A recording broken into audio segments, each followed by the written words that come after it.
Bom dia, meus queridos. Bom dia, meus amados. O louvor acabou de declarar que os ventos vão soprar, mas no meu barquinho está Jesus de Nazaré. É Ele, é Ele que está no controle de tudo. É Ele, é Ele que está conosco na hora da aflição, da angústia e do desespero. Você entendeu? E hoje a nossa palavra tem muito a ver com esse louvor. Um barco em alto mar, em uma tempestade furiosa, tentando afogá-los. Hoje nós vamos falar de crises e tempestades. O título do nosso devocional hoje é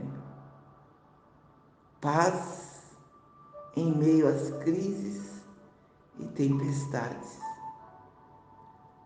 Você estar em paz no meio das tribulações, no meio das dificuldades e no meio de todos os problemas que passaremos nessa terra. Crise. Quem nunca viveu essa palavra? Quem nunca passou por uma? Eu quero te dizer que a vida ela não é indolor para ninguém. A vida não é indolor para o rico, a vida não é indolor para o pobre, a vida não é indolor para o branco, a vida não é indolor para o preto, para o negro, né?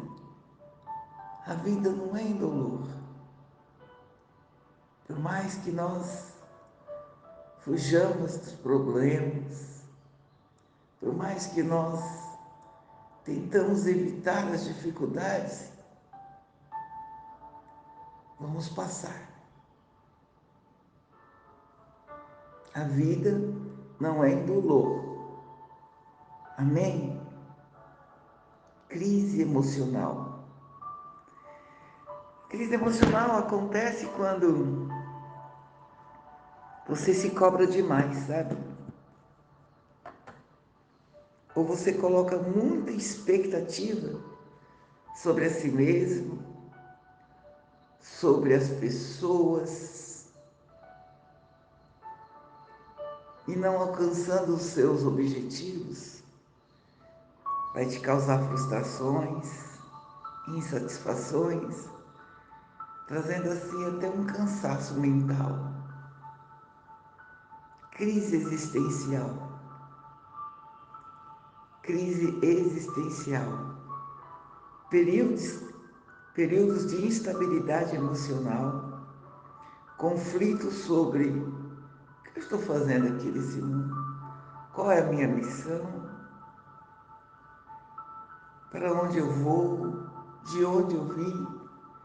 Quem nunca se perguntou isso?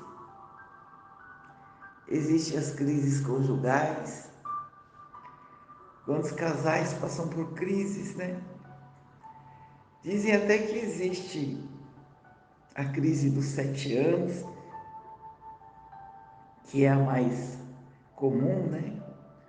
Mas segundo o IBGE, a maior, a maior,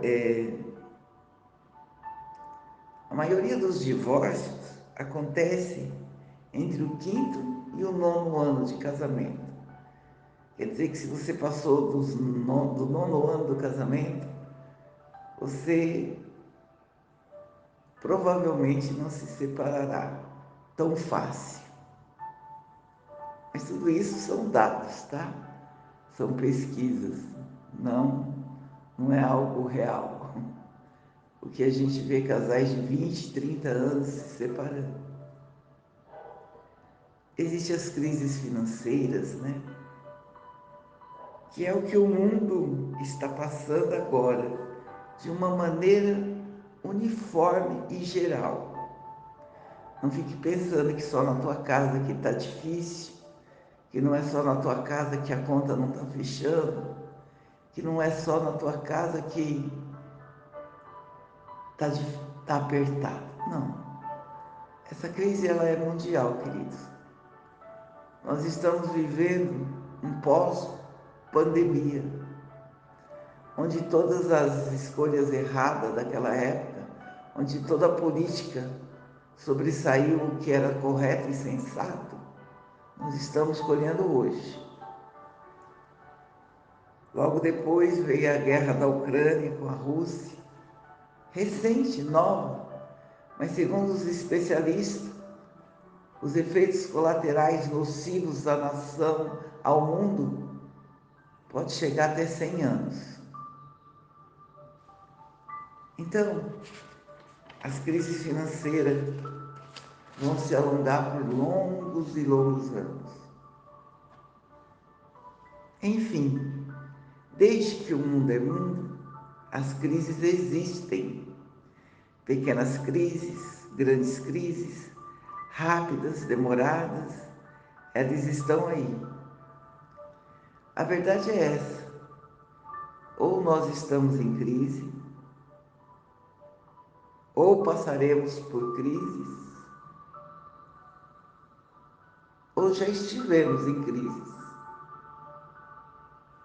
De uma forma ou de outra, todo ser humano vai conhecer essa palavra crise. Então não se vitimize achando que você é o único sofredor, o único injustiçado. Toda situação de mudança, a definição da palavra crise, é toda situação de mudança a nível biológico. Quando você, de repente, precisa fazer uma dieta por causa de um problema de saúde, é uma mudança biológica, né? Você vai sentir no teu corpo,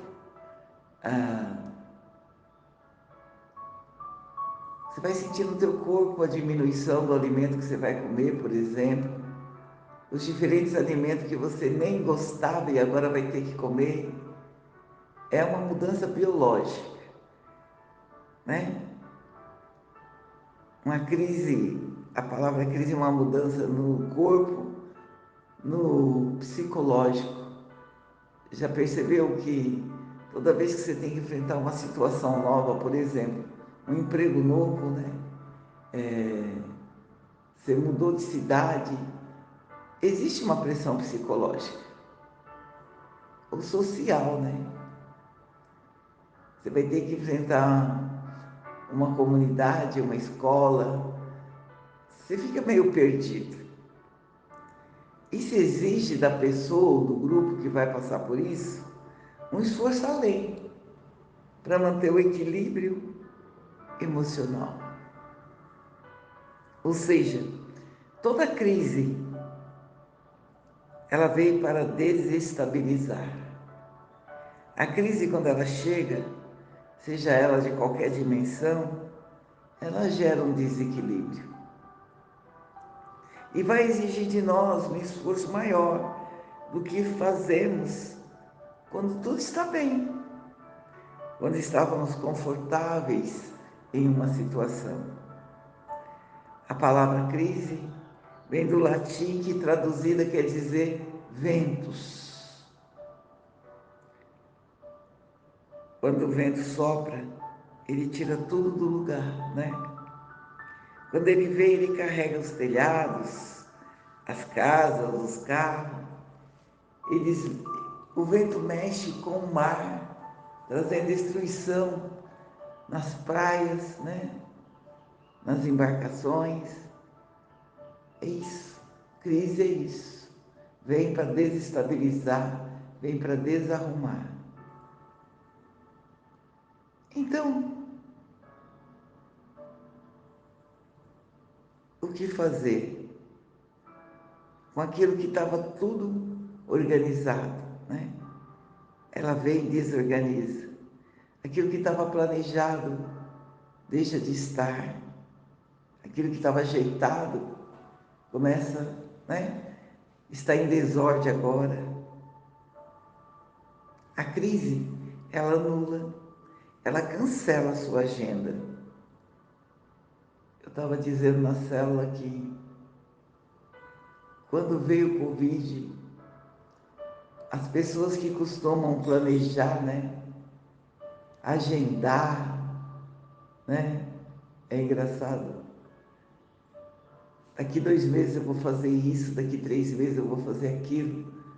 A Margarete da nossa célula, ela já tinha programado, né, a volta dela para Portugal. Ela já tinha ido, ajeitado tudo, voltado para o Brasil para resolver algumas questões de documentação. Quando chegou o Covid e fechou todas as fronteiras, vocês lembram? Misericórdia. Todos os planos delas foram por água abaixo. Tudo aquilo que ela tinha planejado foi frustrado. E eu assisti a angústia de uma pessoa que tinha tudo tão cuidadosamente, meticulosamente arrumado, porque a minha amiga Margarete, minha irmã, é assim mesmo, ela tem tudo na ponta do lápis. Eu já falei para vocês que ela ia na minha casa e pegava a minha bolsa e ajeitava tudo, limpava, jogava fora, colocava os documentos assim naqueles elastiquinhos. A minha bolsa por uma semana ficava linda, mas depois voltava a ser como eu sou, né? As coisas ficavam soltas na bolsa, não se achava nada. E eu vi o sofrimento dela, né? A angústia dela. E eu dizia a ela: calma, Margarete, Deus está no controle, as coisas vão se ajeitar. Não, mas eu tinha planejado. E os planos de Deus não são os teus planos. Então, o que fazer, queridos, em tempos de crise? Para nos mantermos em pé, o que faremos? Para onde iremos? E onde encontraremos forças? Para onde iremos? O que faremos? E onde encontraremos forças? Eu não sei quanto a vocês, mas hoje, nós aqui,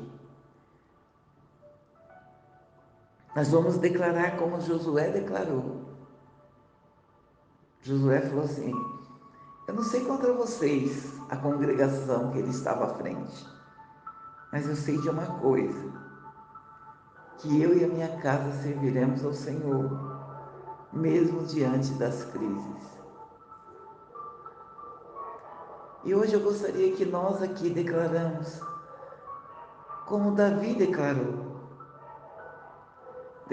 Davi, na maior crise existencial dele, ele disse assim: eu vou elevar os meus olhos para os montes, que é de onde vem o meu socorro. O meu socorro vem do Senhor, que fez os céus e a terra. E para onde nós iremos? E eu hoje, você também vai declarar como Pedro, quando o Senhor falou assim: eles estão indo embora porque não aguentaram o discurso das, da sã palavra. E vocês querem seguir eles também? Aí Pedro disse para o Senhor assim: nós não temos para onde ir, Senhor. Nós vamos ficar com o Senhor, porque só o Senhor tem palavras de vida eterna. Amém?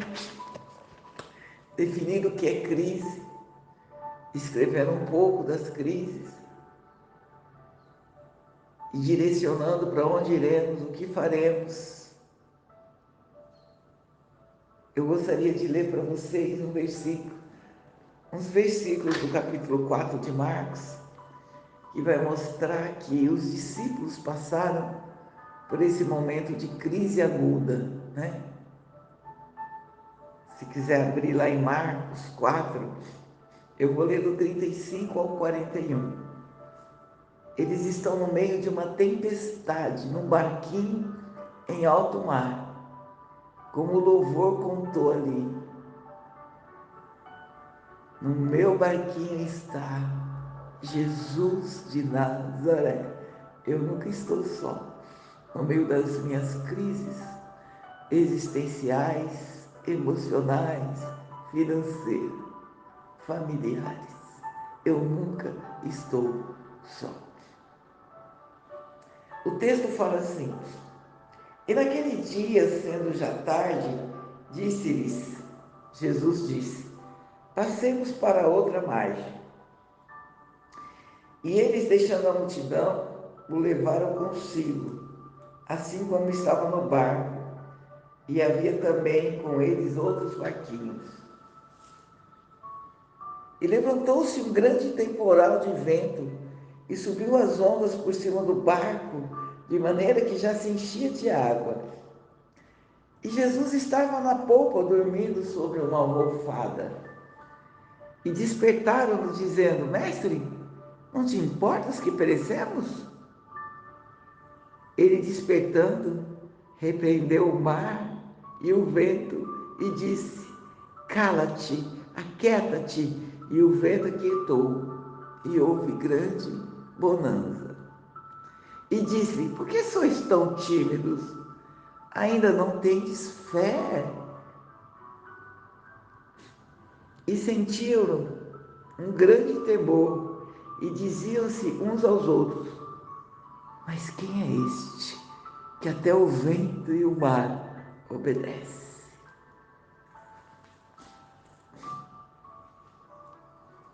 E assim, como eu disse no começo, a vida não é indolor para ninguém. Amém? Esses discípulos estavam dentro de um barco, onde Jesus estava. As tempestades chegam na nossa vida, querendo ou não, tá? Planejadas ou não. Aliás, ninguém planeja problemas, ninguém planeja dificuldade. Nós planejamos tudo de uma maneira certa, de uma maneira otimista. Glória a Deus por isso. Às vezes, as tempestades, as crises, às vezes não, sempre, elas são imprevisíveis. Elas não marcam hora para chegar, elas nos apanham de surpresa, nos jogam no chão e nos enchem de medo e desesperança. Alguém fica esperando a notícia de que um ente querido morreu? Não. De que um filho, um pai, uma mãe morreu? Ninguém espera isso. A gente devia esperar sempre, né? Porque é a única certeza que nós vamos morrer, mas você nunca espera. Alguém espera que depois de um casamento de 20, 30 anos, o marido ou a mulher chega um para o outro e diz, não te quero mais, quero separar? Ninguém espera. Ninguém espera receber a notícia de que seu filho se acidentou, bateu o carro. Não, ninguém espera, querido.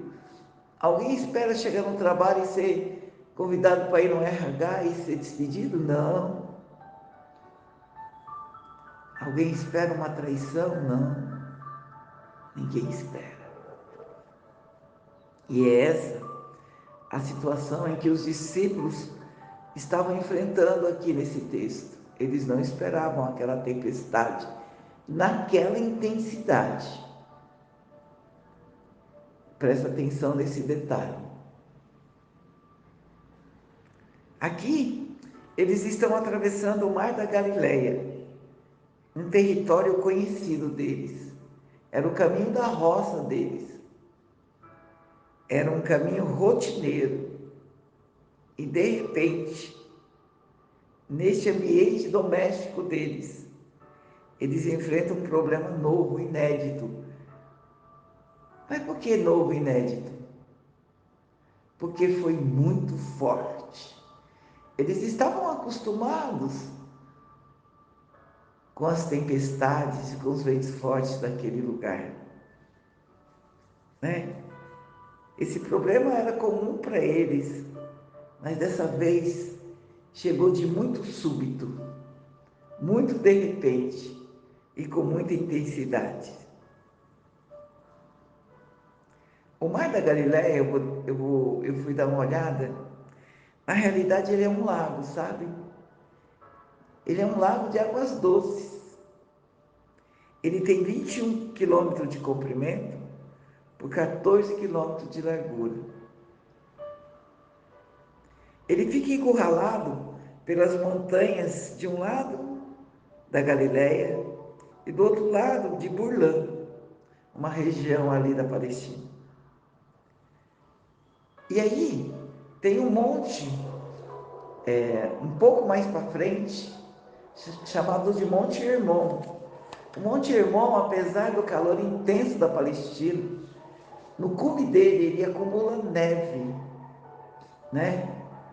E aí, diz que quando os ventos sopram de cima daquele monte, o vento desce e atravessa aquele corredor que aquelas duas fileiras de montanhas fazem. E quando esse vento toca as águas do mar da Galileia, desse lago, pode ser dia claro, com sol a pino, levanta-se uma tempestade de vento. O mar fica revolto, as ondas passam de 10 metros de altura. E eles estavam num barquinho, lembra? Era um barquinho, não era um navio. E essa tempestade colocou em risco a vida daqueles discípulos.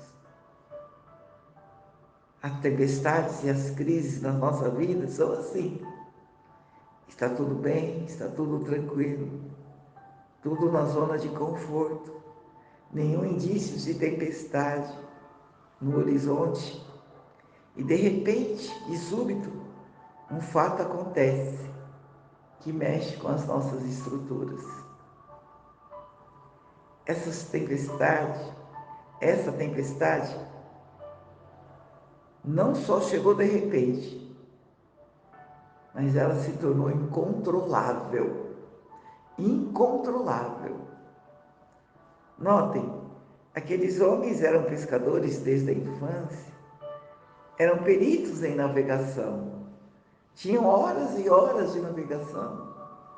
Eles sabiam como lidar com essa situação, mas neste momento, eles se esforçaram, eles usaram o melhor dos seus conhecimentos e das suas experiências. Mas o texto continua dizendo que o barco estava enchendo de água, prestes a naufragar. Muitas vezes nas nossas vidas, nós enfrentamos situações assim, né? Você luta, você ora, você chora, você jejua, você se esforça, você emprega o melhor que você tem, da sua experiência, do seu conhecimento, mas o problema não se resolve. A situação só se agrava e o medo bate à sua porta e a sua esperança vai morrendo aos poucos. Porém, é muito importante você entender nesta manhã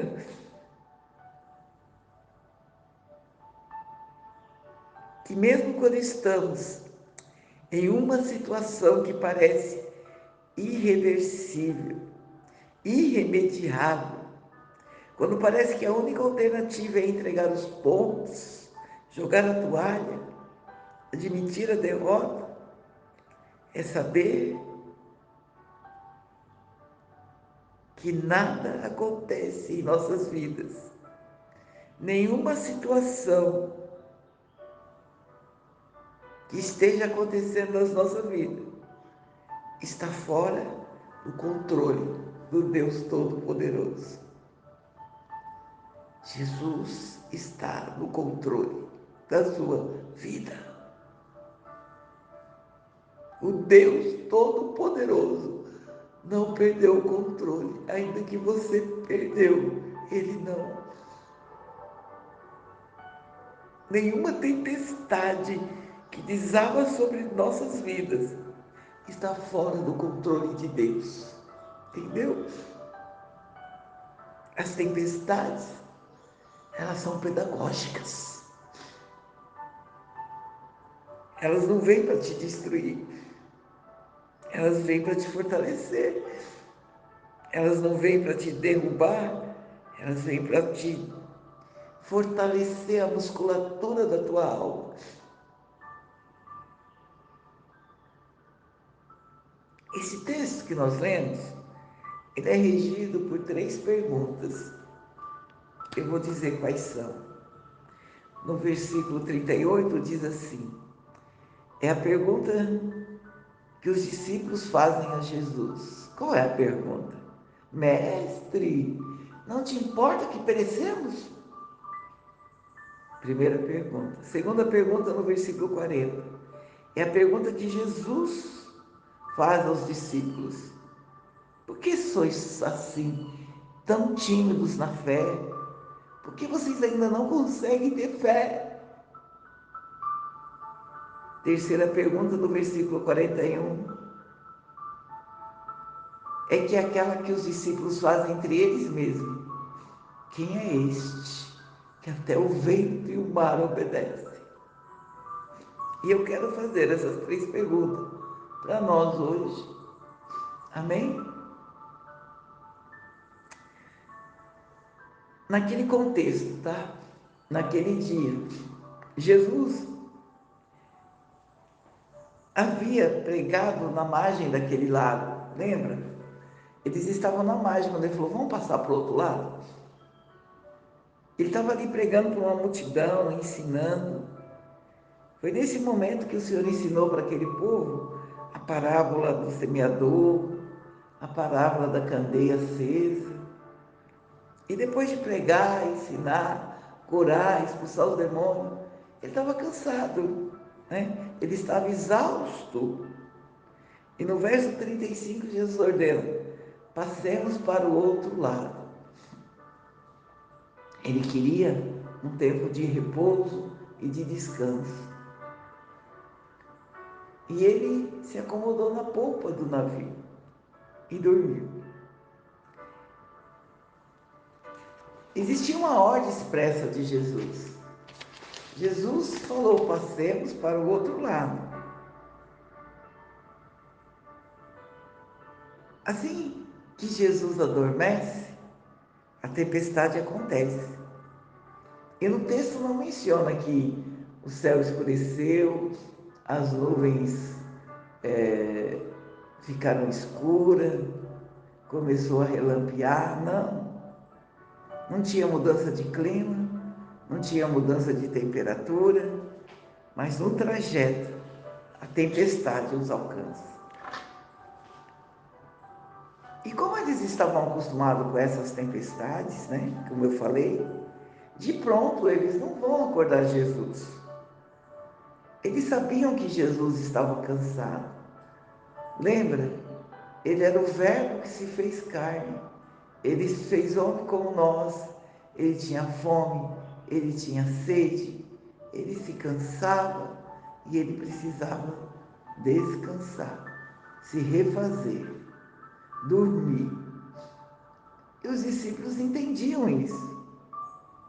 Então, eles não vão acordar Jesus de pronto por causa de um probleminha desse. Essa é uma tempestade que nós estamos acostumados a passar. Mas depois que esgotado todos os recursos deles, depois que eles tinham feito tudo o que eles sabiam para controlar a situação, eles começaram a entrar em pânico, porque não estava resolvendo. E é assim conosco, né? Não é assim? Nós querendo resolver do nosso jeito, com a força do nosso braço, com o nosso achismo. Ah, aconteceu isso, eu acho que eu tenho que agir assim. Eu estou certo de agir assim. É assim que eu vou conseguir resolver isso. Daí, quando nós percebemos que não dá certo, nós nos voltamos para Deus. Tem pessoas que Jesus é a última opção, quando deveria ser a primeira. E é nesse contexto que eles vão acordar Jesus com uma pergunta com um tom de censura. Cindy, que é? O que você está fazendo aqui? Você não é Deus? Vai deixar a gente morrer? Irmãos, eu tenho problemas com as pessoas que chegam para mim questionando o agir de Deus na vida delas. Eu tenho um problema. Eu parei não, a pessoa parou de falar comigo por causa disso. Porque ela vinha até mim querendo saber quando Jesus ia curar o filho dela. Quando é que ela ia viver o milagre da vida dela? Até que eu chamei ela na real e disse: Deus é Deus, se Ele quiser fazer, Ele faz, se Ele não quiser, Ele não faz. Não questione Deus, não pressione Deus. Viva Deus, adore Deus, esteja atrás de Deus, não das bênçãos que Ele pode derramar na tua vida. A pessoa nunca mais falou comigo, a pessoa nunca mais foi na minha casa.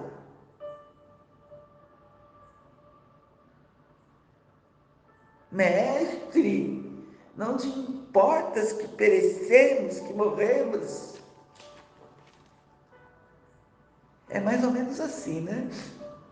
Esse é o discurso desse povo que vive atrás de bênção e não do abençoador. Esse é o povo que quer viver milagre todos os dias. Deus não está nem aí comigo. Ele nem sabe que eu existo. Vitimismo. Se você se mostrar fraco no dia da sua angústia, onde está a tua fé? E é assim, queridos, quando nós estamos passando por uma tempestade. Parece que nós vamos naufragar, parece que Deus não está olhando para nós, parece que Ele não se importa conosco, parece que Ele está literalmente dormindo. Deus está dormindo. Aleluia, oh Jesus! O teu Deus tem olhos e vê, tem boca e fala, tem ouvidos e ouve, a mão dele não está encolhida, ela está estendida para ti. Mas presta atenção, o controle da tua vida está na mão dele. Não é você que controla Deus, é Deus que te controla. O Salmo 121, 4. E eu quero te dizer de hoje para você, aquele que te guarda não toscaneja. O guarda de Israel não dorme, ele não dorme, ele não toscaneja, o guarda de Israel. E parece que na hora mais escura da nossa alma, Deus não está olhando para nós, não está vendo a nossa situação, Deus não está agindo ao nosso favor. Todos esses questionamentos eram o que a pessoa perguntava para mim. Mas por que será que os discípulos fazem essa pergunta com um tom de censura? Mestre, o Senhor não vai se importar que a gente morre? Que a gente morra? Que nós morramos? O Senhor não vai se importar com isso? Sabe por que eles fazem essa pergunta com um tom de censura? Porque dentro da alma deles existia uma tempestade maior do que aquela que estava agitando o mar. Muitas vezes a nossa tempestade está aqui fora, mas você está sentindo a tempestade dentro de você. As coisas estão acontecendo aqui fora e o teu emocional, o teu psicológico torna ela tão grande, maior do que aquilo que está acontecendo aqui fora. Qual seria essa tempestade que esses discípulos estavam passando? Era uma crise misturada com medo, angústia, que consistia em obedecer aquilo que o Senhor tinha dito, passemos por outro lado, e a tempestade. Eles não conseguiam chegar num consenso. Eles pensavam assim, poxa vida, foi ele que mandou a gente atravessar. Por que agora a gente está enfrentando essa crise? Por que essa tempestade? E é exatamente obedecendo a ordem de Jesus que eles enfrentaram a tempestade. Engraçado, né? Na nossa cabeça, a gente passa por tempestade porque a gente está numa rota de desobediência, não é? Tem uns crentes religiosos que pensam isso. Ah, está passando por isso porque está em pecado, né? Está em desobediência a Deus. Até hoje tem igrejas de crente que pensa assim. Ah, está passando por problemas porque é castigo de Deus. Está pagando essa tempestade. Eles estavam fazendo aquilo que o Senhor havia ordenado. Então eles não entendiam. Existe uma tempestade que o Senhor mandou, sim. A tempestade de Jonas, lembra? O Senhor mandou ele para Nínive e ele realmente quer ir para outro lugar. Aí o Senhor mandou a tempestade alcançar ele para que ele entre na rota da obediência. Essa foi o próprio Deus que mandou. Mas essa aqui não. Aí, como entender se você está fazendo exatamente o que Jesus ordenou, no lugar que Jesus mandou você estar, realizando o que Ele mandou você realizar, e mesmo assim você enfrenta uma tempestade? Como entender isso? Aí eu vou falar como aquela pessoa lá falava. Eu não sei por que está acontecendo isso comigo. Eu estou na igreja, eu vou sábado, eu vou domingo, eu vou na célula, eu dou dízimo, eu jejuo, eu faço obras sociais. Oh meu Deus, por que eu estou passando por isso? Queridos, porque você vai passar. Porque o sol brilha para o justo e para o injusto. Porque o fato de você estar fazendo isso, você não assina um contrato, você não assina um seguro de vida com Deus. Está entendendo? A chuva cai sobre os bons e sobre os maus. E você não vai passar por essa vida indolor, não. Essa vida, ela tem dor. Ela não é indolor. Amém? Não é o fato de você estar no centro da vontade de Deus que você não vai passar por lutas, por dificuldades, por tempestades e por crises. Põe isso na tua cabeça. Primeiro isso. O que nós acreditamos é que quando nós estamos no centro da vontade de Deus, todas as circunstâncias têm que nos ser favoráveis. Ah, vai caçar coquinho, vai crescer na fé, vai amadurecer, vai procurar uma igreja que prega o evangelho, não palavras de autoajuda. O evangelho é para os fortes, não é para os fracos. Segundo lugar, eles perguntam, não te importa que perecemos? Com certeza eles estavam desesperados com a demora da intervenção divina. Ele não vai agir, não vai fazer nada, não vai advogar minha causa.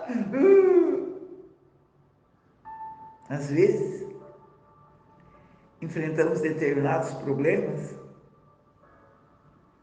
que nós esperávamos que fossem resolvidos rapidamente e eles se arrastam. É como o Covid, né? Nós esperávamos que fosse uma crise, um tempo de meses, né? Fosse uma crise que fosse passar rápida, e nós amargamos por quase 2 anos. Os ventos contrários soprando sobre nós. E toda vez que nós nos deparamos com a demora de Deus, nós entramos em grande angústia. É inerente ao homem, né? Lembra Marta e Maria na angústia delas? Lázaro fica doente, ela chama o servo e diz: vai lá, diz para ele que aquele que ele ama está doente, está muito mal, diz para ele vir. Elas esperam 1, 2, 3, 4 dias, e quando o Senhor chega, né, conta a palavra que naquela época eles acreditavam que as pessoas, mesmo depois de 3 dias que estavam mortas, se alguém com poder, com uma oração forte, isso na cultura dos judeus, tá? Chegasse e orasse, até 3 dias ela podia ressuscitar. Mas passados dos 3 dias, ninguém poderia fazer mais nada. E Jesus esperou o 4º dia para chegar e dizer: Marta e Maria, eu não cheguei tarde, porque eu chego sempre na hora certa. Eu sou o dono da vida. Lázaro, sai para fora. Onde Deus chega, chega a vida. Onde Jesus entra, entra a vida. Mas o silêncio de Deus, querido, às vezes grita mais alto nos nossos ouvidos do que o barulho mais intenso do sofrimento que passamos. E por isso eles estavam em crise. O que afligia não era aquela tempestade, era ver Jesus dormindo, não fazendo nada, enquanto eles estavam ali naquela tempestade. Aleluia. E às vezes você pensa: Deus está dormindo e eu estou aqui sozinho. Não, você não está só. No barquinho da tua vida está Jesus de Nazaré. Mas o texto, ele continua a dizer que Jesus é despertado por eles. Eles não aguentam, eles vão lá e acordam Jesus, literalmente. Sacode: Jesus, Jesus, olha o que está acontecendo. E na mesma hora, ele se levanta e diz: acalma-te, emudece vento. E se fez grande bonança. Ah, meu Deus, quando nós chegamos no limite dos nossos recursos, quando nós esgotamos todas as nossas forças, aleluia, os recursos de Jesus ainda estão disponíveis para nós. Quando nossas forças acabam, Ele ainda é onipotente. Quando a nossa causa parece estar perdida, Ele ainda pode reverter, porque a última palavra vem dEle. O sim e o amém vem dEle. E agora é Jesus que pergunta para eles: por que sois assim tão tímidos? Por que vocês não conseguem ter fé?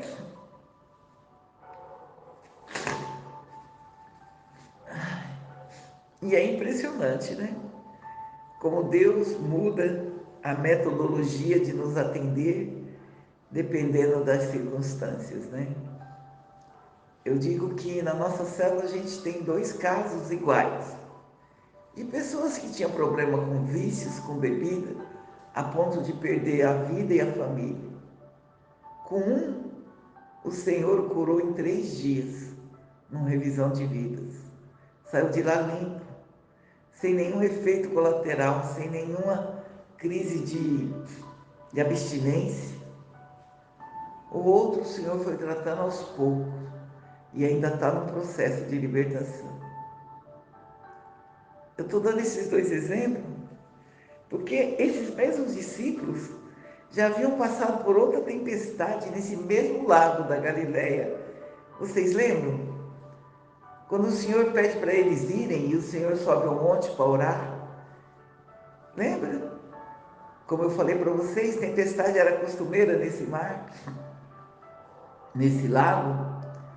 E aí a tempestade chega a tal ponto que eles pensam que vai morrer, eles pensam que vão morrer, e eles clamam ao Deus Todo-Poderoso. Jesus estava no monte orando, ouve o clamor desse povo e vem sobre as águas, lembra? Jesus vem caminhando sobre um mar revolto. E é interessante que aqui, primeiro ele acalma os discípulos, lembra? Eles estão com medo, eles falam, meu Deus, além da tempestade ainda vem um fantasma. O Senhor fala, calma, tem bom ânimo, sou eu, Jesus, acalma-te. E depois que ele acalma os discípulos, ele acalma a tempestade.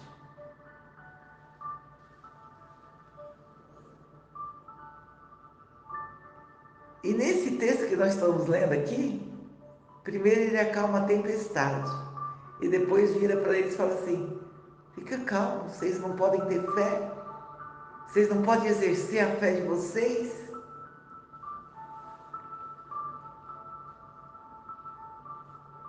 Será por quê que o Senhor fez isso? Porque Jesus conhece o nosso problema. Jesus conhece a nossa vida. Ele sabe quando o problema maior está do lado de fora e sabe quando o problema maior está do lado de dentro. Ele sabe quando o que nos aflige são as circunstâncias e quando o que nos aflige são só os nossos sentimentos. A outra tempestade, ele acalma dizendo aos discípulos, tem bom ânimo, sou eu, não tenham medo. E depois que ele acalma os discípulos, ele acalma a tempestade. Eu quero dizer para você que esse mesmo Jesus está aqui agora. Ele conhece a tua vida, ele conhece a sua luta, ele conhece os seus dramas, ele conhece as suas lágrimas, ele conhece as suas noites mal dormidas, ele conhece as suas madrugadas sem sono, ele sabe o que você está passando. E ele é poderoso, não apenas para acalmar o seu coração, mas para acalmar as circunstâncias da tua vida. Mas por que eles deveriam ter fé e não medo? Eles deveriam ter fé e não medo, por causa da promessa que Jesus havia feito para eles. Jesus disse, passemos para a outra banda, para a outra margem. Então, qual era o destino deles? A outra margem. Eles estavam debaixo de uma palavra profética, então eles passariam. Existe uma promessa para eles. Quando Jesus dá uma palavra, ele cumpre. Nenhuma das suas palavras cairão por terra. Em Mateus 24, 35 está dizendo assim, porque os céus e a terra passarão, mas as minhas palavras jamais passarão. Segundo lugar, porque fé e não medo, Fátima? Por causa da presença de Jesus. O Criador do mar, dos ventos, estava no barco deles. Em João 1, versículo 3 diz assim, todas as coisas foram feitas por Ele, e sem Ele nada do que se foi feito se fez. O Criador estava lá. A criação não derrota o Criador. Deus tem domínio sobre tudo, sobre todos. Às vezes, nós nos enchemos de medo, porque nós nos esquecemos que o Rei da Glória, o Criador do Universo, o Senhor dos Senhores está conosco todos os dias da nossa vida. Todos os dias da nossa vida. Porque fé e não medo? paz que o Senhor transmitia. Jesus dormia enquanto a tempestade acontecia.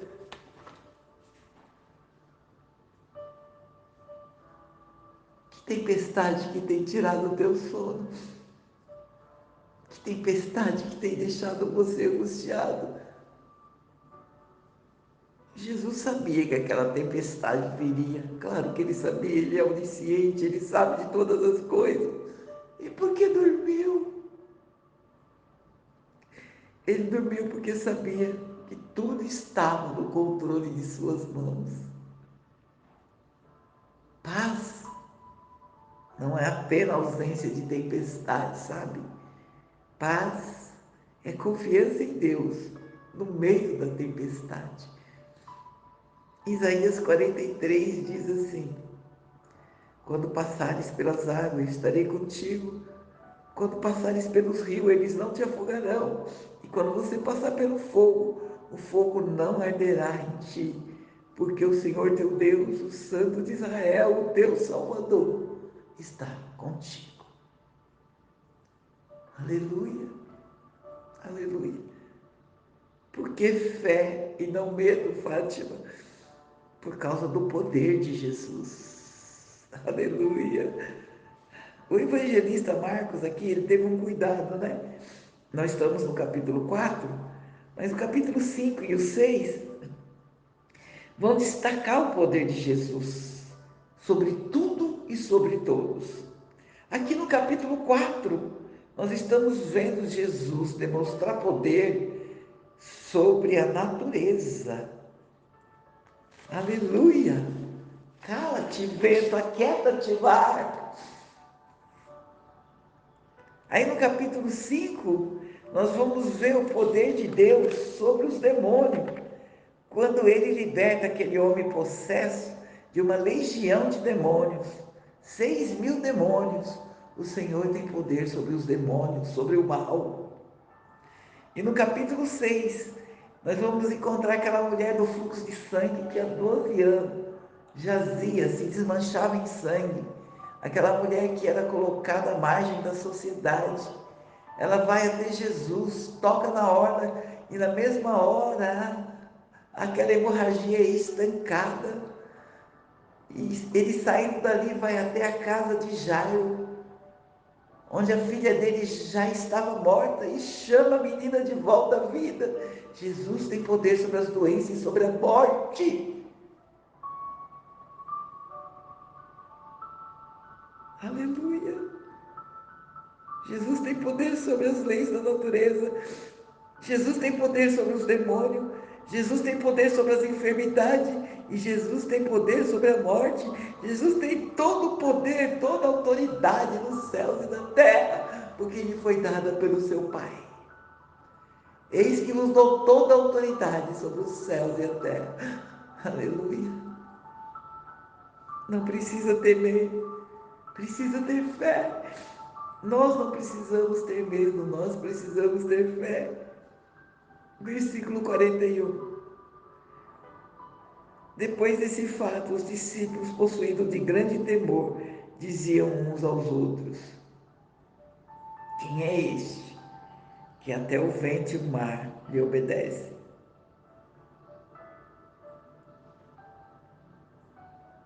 Por que veio a tempestade, Fátima?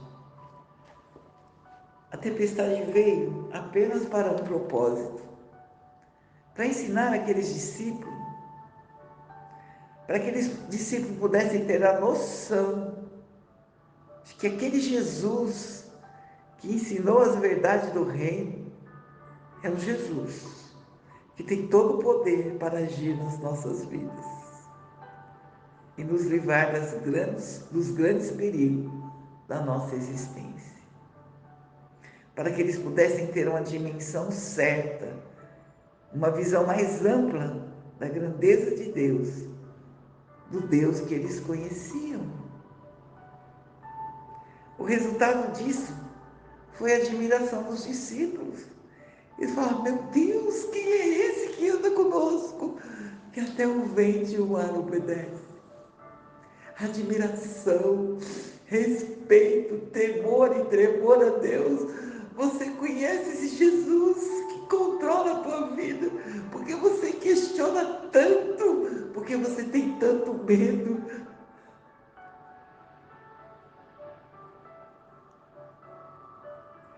A outra tempestade que o Senhor acalmou primeiro os discípulos e depois a tempestade, o resultado também foi admiração.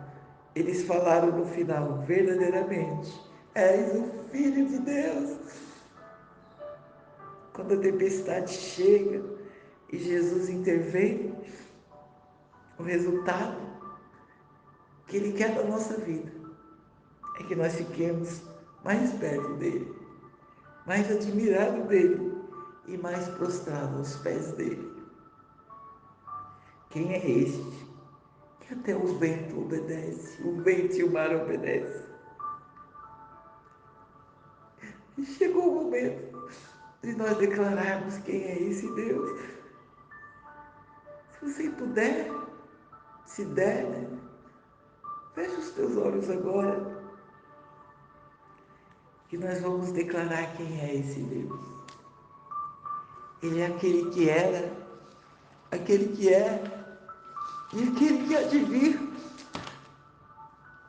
Ele é aquele que se fez carne e desejou habitar entre nós. Ele é aquele que, com o poder da sua palavra, criou o universo. É aquele que é o alfa e o ômega, o princípio e o fim de todas as coisas. Este é Jesus de Nazaré, a estrela da manhã, o Cordeiro de Deus que tira o pecado do mundo. Ele é a ressurreição, Ele é a vida, Ele é a rosa de Sharon, Ele é o pão da vida, Ele é a água viva, Ele é o lírio do vale, Ele é o bom pastor, Ele é a luz do mundo, Ele é o servo sofredor, Ele é o conselheiro, Ele é o Deus forte, Ele é o Pai da eternidade e Ele é o príncipe da paz. Aleluia. Esses são alguns dos atributos de Deus. E Ele está no barco da tua vida. Você consegue sentir isso? Você consegue ver isso? O meu desejo é que hoje você veja Jesus no teu barquinho, no barco da tua vida. Em nome de Jesus.